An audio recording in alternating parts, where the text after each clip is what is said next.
Sabaydi Kaniko Tatongdi Unklo Unklo Sabaydi Kaniko Tatongdi Unklo Unklo Kapangi Bodol Sheba Dumsidi Lama Kolo Kana Baydi O Marishon Kajani O Kijishon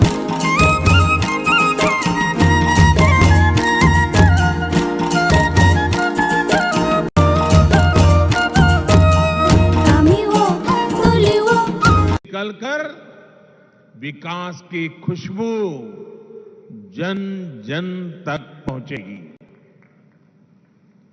विकास के इस गुलदस्ते में बीते 8 वर्षों की मेहनत से तैयार विशाल बगीचे का प्रतिबिंब भी है।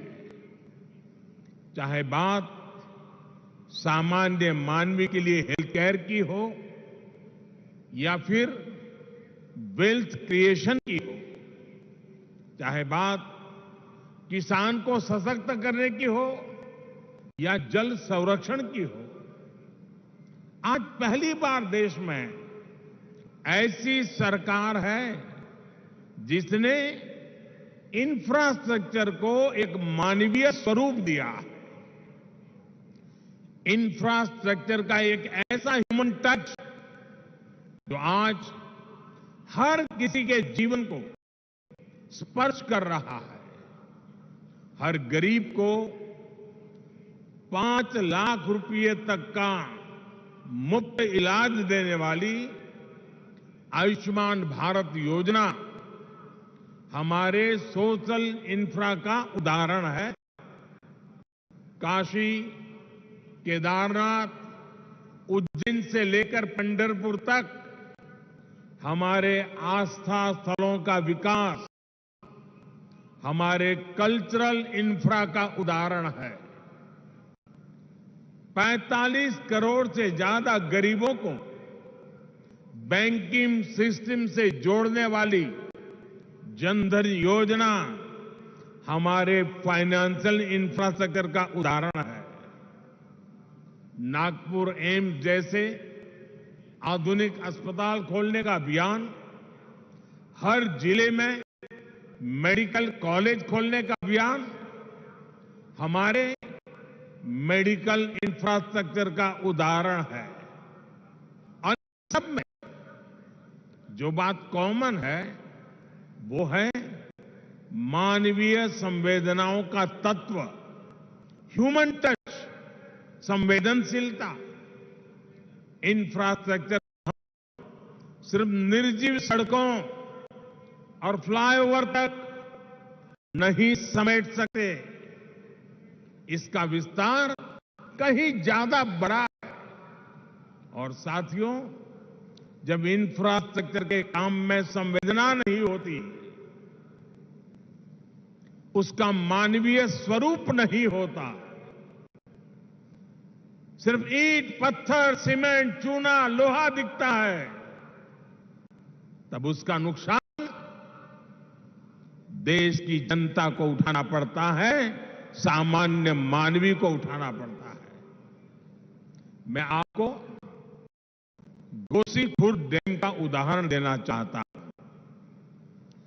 30-35 साल पहले इस डैम की नींव रखी गई थी और उस समय उसका अनुमानित खर्च 400 करोड़ रुपए के आसपास था। लेकिन वर्षों तक संवेदनाहीन कार्यशैली के कारण वर्षों तक वो डैम पूरा नहीं हो पाया। अब डैम का अनुमानित खर्च 400 करोड़ से बढ़कर के 18,000 करोड़ रुपए हो गया। 2017 में डबल इंजन की सरकार बनने के बाद इस डैम का काम तेज हुआ है, हर समस्या को सुलझाया गया है। मुझे संतोष है कि इस वर्ष ये डैम पूरा भर पाया है। आप कल्पना कर सकते हैं, इसके लिए 3 दशक से ज्यादा लगे, तब जाकर इसका लाभ गांव को, किसान को मिलने लगा। भाइयों बहनों, आजादी के अमृत काल में देश विकसित भारत के विराट संकल्प के साथ आगे बढ़ रहा है। विकसित भारत के निर्माण का रास्ता है भारत की सामूहिक ताकत। विकसित भारत के निर्माण का मंत्र है राष्ट्र के विकास के लिए राज्य का विकास।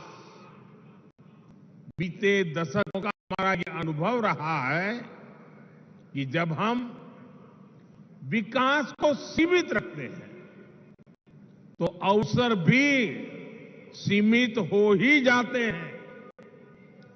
जब शिक्षा कुछ ही लोगों, कुछ ही वर्गों तक सीमित थी तो राष्ट्र का टैलेंट भी पूरी तरह निखर कर सामने नहीं आ पाया।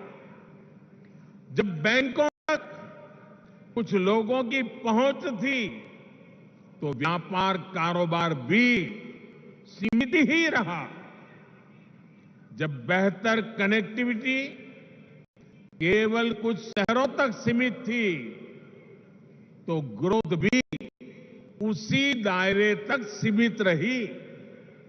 यानी विकास का पूरा लाभ ना तो देश की बड़ी आबादी को मिल पा रहा था और ना ही भारत की असली ताकत उभर के सामने आ पा रही थी। बीते 8 वर्षों में हमने ये सोच और अप्रोच दोनों बदली है। हम सबका साथ, सबका विश्वास, सबका विकास और सबका प्रयास इस पर बल दे रहे हैं। और जब मैं सबका प्रयास कहता हूं तो इसमें हर देशवासी शामिल है और देश का हर राज्य शामिल है। छोटा बड़ा जो भी हो, सबका सामर्थ्य बढ़ेगा तब जाकर भारत विकसित बनेगा।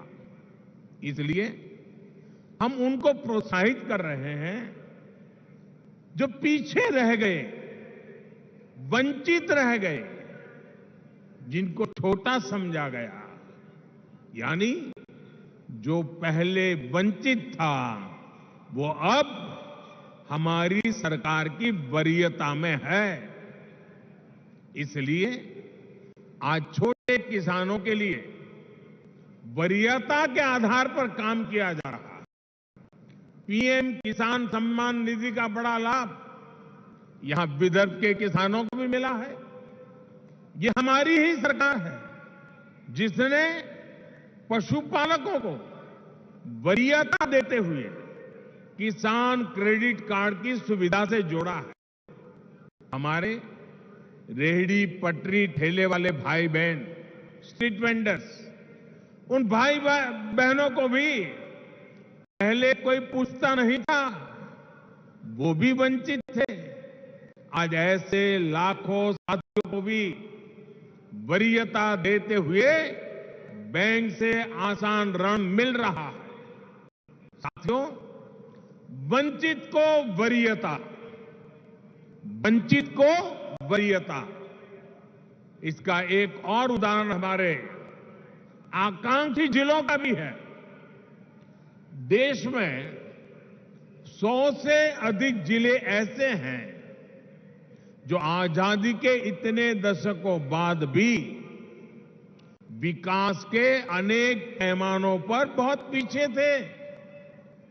इनमें से ज्यादातर आदिवासी क्षेत्र थे, हिंसा से प्रभावित क्षेत्र थे। इनमें मराठवाड़ और विदर्भ के भी अनेक जिले शामिल हैं। बीते 8 वर्षों से हम देश के ऐसे ही वंचित क्षेत्रों को तेज विकास की ऊर्जा का नया केंद्र बनाने पर बल दे रहे हैं। आज जिन प्रोजेक्ट का लोकार्पण और शिलान्यास हुआ है वे भी इसी सोच और अप्रोच का प्रकट रूप है। साथियों, आज आपसे बात करते हुए मैं महाराष्ट्र के लोगों को, देश के लोगों को भारत की राजनीति में आ रही एक विकृति से सावधान भी करना चाहता हूं। ये विकृति है शॉर्टकट की राजनीति की। ये विकृति है राजनीतिक स्वार्थ के लिए देश का पैसा लुटा देने की। ये विकृति है करदाताओं की गाड़ी को लुटा देने की। शॉर्टकट अपनाने वाले ये राजनीतिक दल, ये राजनीतिक नेता देश के हर करदाता के सबसे बड़े दुश्मन है, जिनका मकसद सिर्फ सत्ता में आना होता है, जिनका लक्ष्य झूठे वादे करके सिर्फ सरकार हड़पना होता है, वो कभी देश नहीं बना सकते। आज एक ऐसे समय में जब भारत अगले 25 वर्षों के लक्ष्यों पर काम कर रहा है, तो कुछ राजनीतिक दल अपने निजी स्वार्थ में भारत की अर्थव्यवस्था को तबाह कर देना चाहते हैं। हम सबको याद, पहली औद्योगिक क्रांति आई, हिंदुस्तान उसका लाभ नहीं उठा पाया। दूसरी तीसरी औद्योगिक क्रांति में भी हम पीछे रहे, लेकिन आज जब चौथी औद्योगिक क्रांति का समय है, तो भारत इसे गंवा नहीं सकता। मैं फिर कहूंगा, ऐसा अवसर किसी देश के पास बार बार नहीं आता। शॉर्टकट से कोई देश चल नहीं सकता। देश की प्रगति के लिए स्थायी विकास, स्थायी समाधान के लिए काम करना, एक लॉन्ग टर्म विजन बहुत ही जरूरी है। और स्थायी विकास के मूल में होता है इंफ्रास्ट्रक्चर। एक समय दक्षिण कोरिया, साउथ कोरिया भी गरीब देश था, लेकिन इंफ्रास्ट्रक्चर के माध्यम से उस देश ने अपना भाग्य बदल दिया।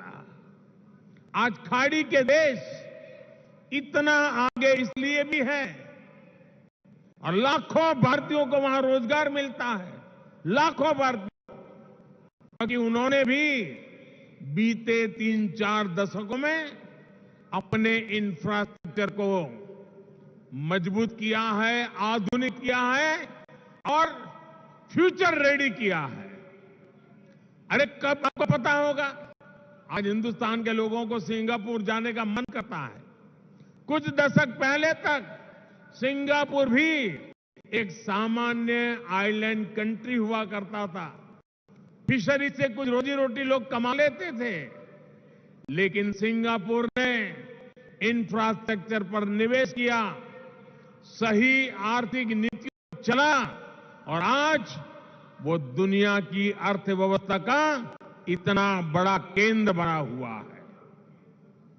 अगर इन देशों में भी शॉर्टकट की राजनीति हुई होती, टैक्स पेयर का पैसा लुटाया गया होता, तो ये देश कभी उस ऊंचाई पर नहीं पहुंच पाते जहां आज है।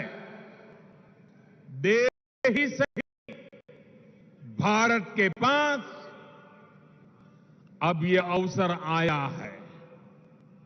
पहले की सरकारों के समय हमारे देश के ईमानदार करदाताओं ने जो पैसा दिया वो या तो भ्रष्टाचार की भेंट चढ़ गया या फिर बैंक को मजबूत करने में खप गया।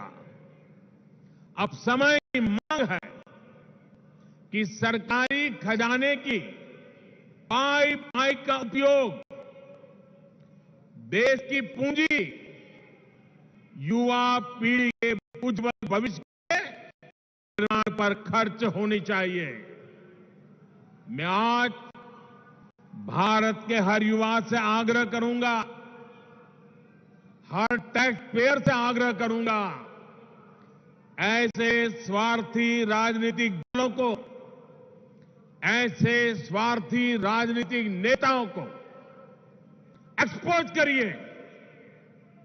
आमदनी अठन्नी, खर्चा रुपया, ये वाली कुनीति लेकर के जो राजनीतिक दल चल रहे हैं वे इस देश को भीतर से खोखला कर देंगे। दुनिया के कई देशों में हमने आमदनी अठन्नी, खर्चा रुपया, ये ऐसी कुनीति की वजह से पूरी अर्थव्यवस्था को तबाह होते देखा है। हमें मिलकर भारत को ऐसी कुनीति से बचाना है। हमें याद रखना है, एक और आमदनी अठन्नी, खर्चा रुपया, ये वाली दिशाहीन कुनीति और सिर्फ स्वार्थ है। वहीं दूसरी ओर देशहित और समर्पण भाव है, स्थायी विकास, स्थायी समाधान का प्रयास है। आज भारत के युवाओं के पास जो अवसर आया है हम ऐसे ही जाने नहीं दे सकते। और मुझे खुशी है कि आज देश में स्थायी विकास और स्थायी समाधान को सामान्य मानवी का भी जबरदस्त समर्थन मिल रहा है। अभी पिछले सप्ताह गुजरात में जो चुनाव के नतीजे आए हैं वो स्थायी विकास और स्थायी समाधान की आर्थिक नीति, विकास की रणनीति का परिणाम है। मैं शॉर्टकट अपनाने वाले ऐसे राजनेताओं को भी आदरपूर्वक कहूंगा कि स्थायी के विजन को समझिए, उसके महत्व को समझिए। आज देश के लिए उसकी कितनी जरूरत है उसको समझिए। शॉर्टकट के बजाय स्थायी विकास करके भी आप चुनाव जीत सकते हैं, बार बार चुनाव जीत सकते हैं। ऐसे दलों को मैं कहना चाहता हूं, आपको डरने की जरूरत नहीं है। मुझे विश्वास है जब आप देश हित को सर्वोपरि रखेंगे तो शॉर्टकट की राजनीति का रास्ता भी जरूर त्याग करेंगे। भाई और बहनों, एक बार फिर महाराष्ट्र के लोगों को, देश के लोगों को इन परियोजनाओं के लिए मैं बहुत बहुत बधाई देता हूं। और मैं मेरे नौजवान दोस्तों से कहता हूं, ये जो मैंने आज 11 सितारे दिखाए हैं, जो मैंने आज 11 सितारों की आपके सामने गिनती की है, ये 11 सितारे आपका भविष्य गढ़ने वाले हैं, आपके लिए अवसरों को जन्म देने वाले हैं। और यही रास्ता है, यही रास्ता सही है। एषः पंथः, एषः पंथः, इस मंत्र को लेकर के आइए पूर्ण समर्पण भाव से अपने आप को खपा दे। 25 साल का ये मौका हम जाने नहीं देंगे दोस्तों। बहुत बहुत धन्यवाद।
বিনা ঘরে আর থাকবে না তো কেউ, বিনা ঘরে আর থাকবে না তো কেউ।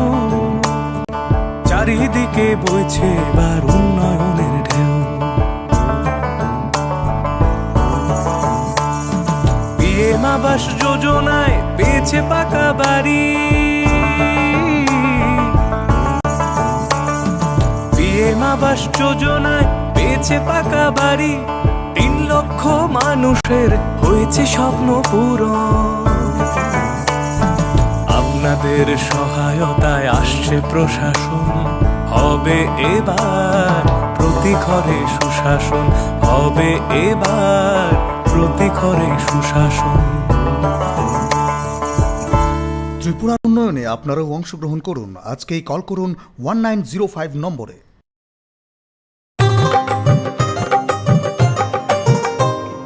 গলি গলি মহল্লায় সুর শোনা যায় একটা,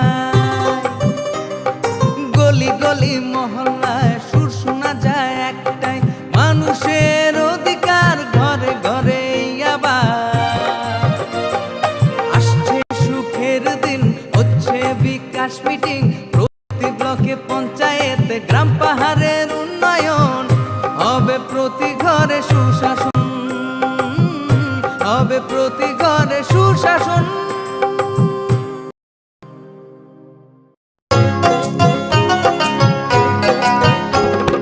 গ্রাম শহরের অলি গলি সবার মুখে একই বুলি, গ্রাম শহরের অলি গলি সবার মুখে একই বুলি, পৌঁছে দিতে উন্নয়নের সবার ঘরে প্রশাসন। এখন হবেই হবে প্রতি ঘরে সুশাসন, এখন হবেই হবে। वो अनायास ही प्रधानमंत्री उनके बीच में पहुंच जाते हैं। उनके लिए बेहद महत्वपूर्ण बात होती है और उनके साथ में जिसको कहते हैं कि हल्की फुल्की गपशप, छोटी सी गुफ्तगू, उनके बारे में जानते हैं, कुछ अपनी बात बताते हैं। तो ये एक बड़ा अविस्मरणीय क्षण होता है उन लोगों के लिए, उन नागरिकों के लिए, सामान्य मानवी के लिए, कि किस तरह से बेहद सहज तरीके से, सरल तरीके से प्रधानमंत्री उनके बीच में पहुंच जाते हैं और उनसे अपनी बातचीत करते हैं। निश्चित तौर पर उत्साहित होते हैं। उनके लिए भी ऐसा एक अविस्मरणीय क्षण होता है। जो बच्चे हैं, ये देखिए, ये इस मेट्रो राइड में प्रधानमंत्री के साथ में कुछ स्टूडेंट्स शामिल हुए हैं और प्रधानमंत्री उनसे बात करते हुए।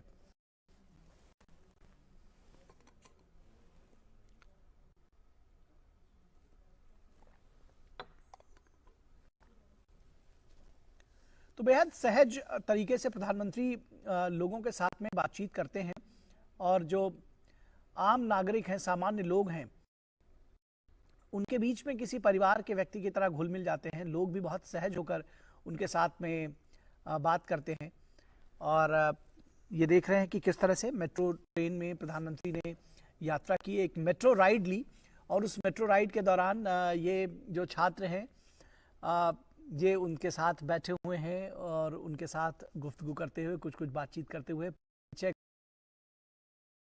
चल रहा है। ये तस्वीरें जो है अपने आप में बहुत कुछ बयां करती हैं कि किस तरह से चाहे वो सामान्य नागरिक हो, खासतौर पर स्टूडेंट से इंटरैक्ट करने में प्रधानमंत्री बहुत रुचि रखते हैं और बहुत कई बार रोचक जानकारियां भी उनके साथ साझा करते हैं। इस तरह की तमाम हम पहले भी देख चुके हैं और आज जब इस फ्रीडम पार्क मेट्रो स्टेशन पर प्रधानमंत्री पहुंचे तो उन्होंने इसी तरह से एक जो स्टूडेंट्स का दल था उनके साथ में बातचीत की, उनको अपने पास में बैठाया और उनके साथ संवाद स्थापित किया।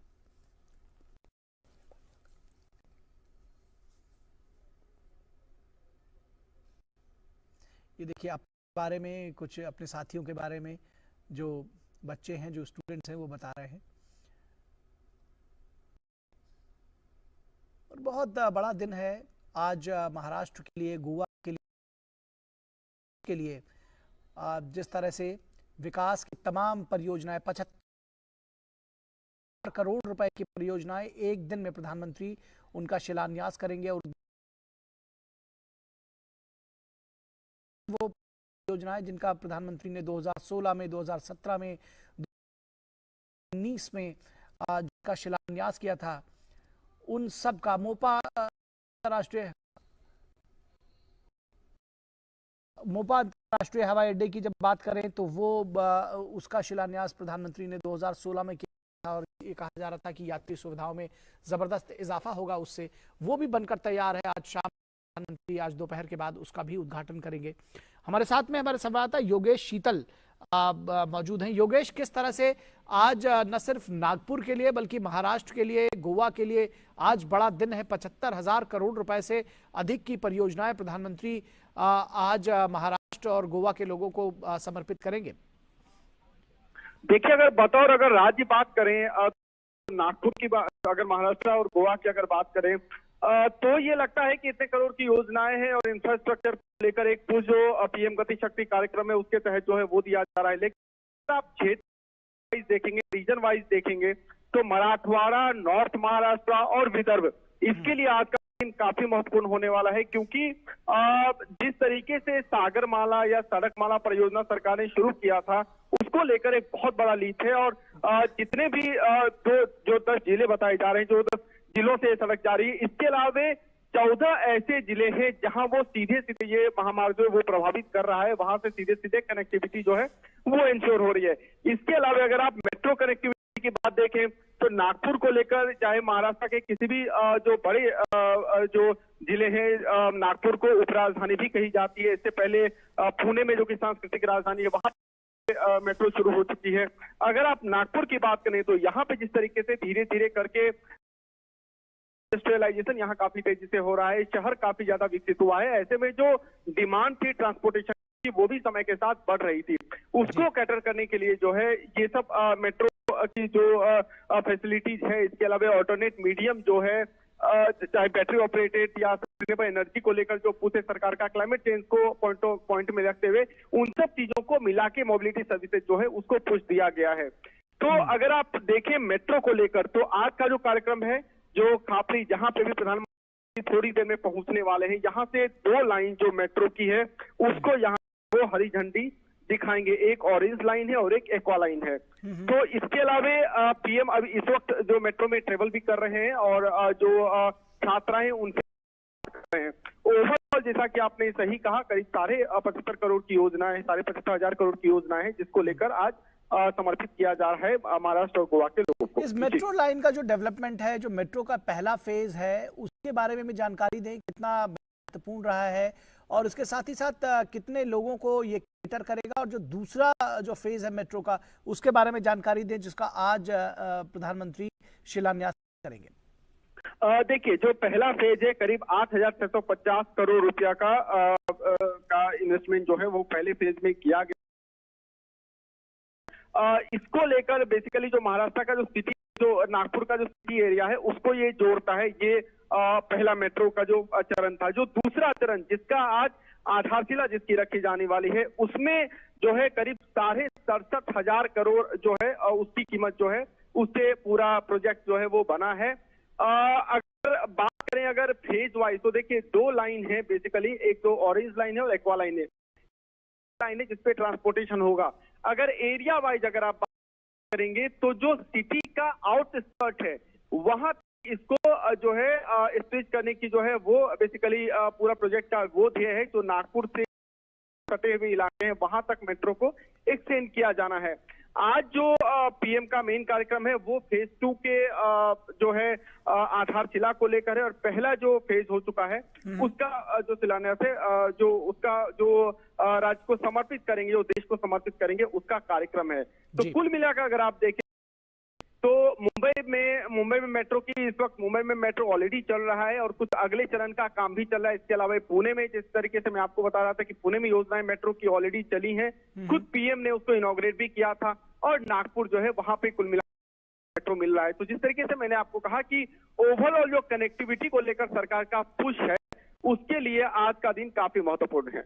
जी, निश्चित तौर पर ये जो तस्वीरें हम अपने दर्शकों को दिखा रहे हैं, ये अभी जो चलती मेट्रो ट्रेन में यात्रा किया है प्रधानमंत्री ने और मेट्रो राइड लिए जैसा कि हमने तमाम यात्रियों से उन्होंने संवाद स्थापित किया है। एक जो रेलवे से जुड़ी हुई दूसरी परियोजनाएं हैं, नागपुर इटारसी तीसरी लाइन परियोजना के